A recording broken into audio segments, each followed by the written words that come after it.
आप सभी को यह पावन दिन 26 जनवरी गणतंत्र दिवस की बहुत सारी शुभकामनाएं।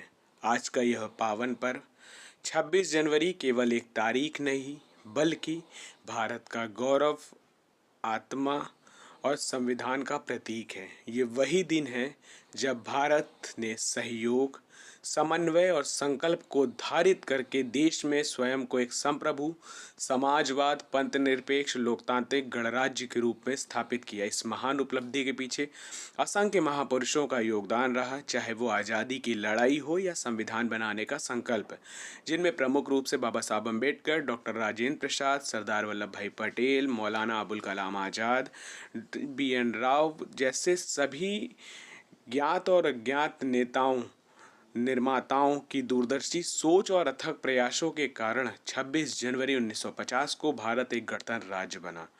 गणतंत्रता दिवस हम इन्हीं महापुरुषों के आदर्शों पे चलने की प्रेरणा देता है, जिससे हम सभी अपने संविधान का सम्मान करें, राष्ट्र की एकता और अखंडता को अक्षुण्ण रखने का संकल्प रखें। तो आइए हम सब मिलकर एक भारत को समृद्ध और आत्मनिर्भर भारत के निर्माण में व्यक्ता योगदान दें। तो याद रखिएगा आप सभी, आज का दिन बहुत खास है और अपने जीवन में आत्मसात करने का दिन है कि हम क्या सीख सकते हैं। त्योहार रिपब्लिक डे तो सब मनाते हैं, लेकिन उद्देश्य क्या है, क्या हम सीख सकते हैं और अपने जीवन में आत्मसात कर सकते हैं।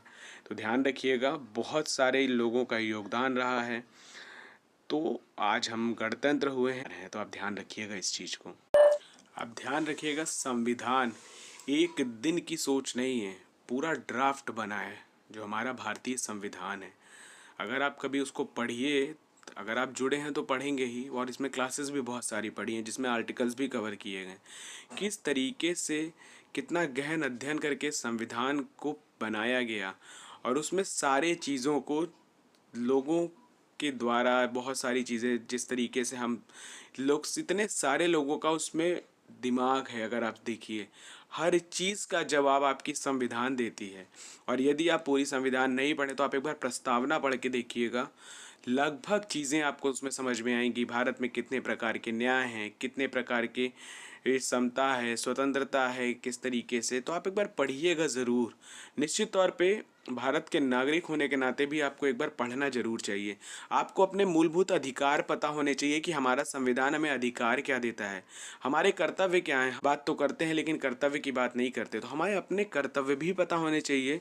कर्तव्य होगा तभी अधिकार होगा, तो हमें अपने कर्तव्य भी पता होने चाहिए। तो ध्यान रखिएगा और पढ़िएगा ज़रूर इसको।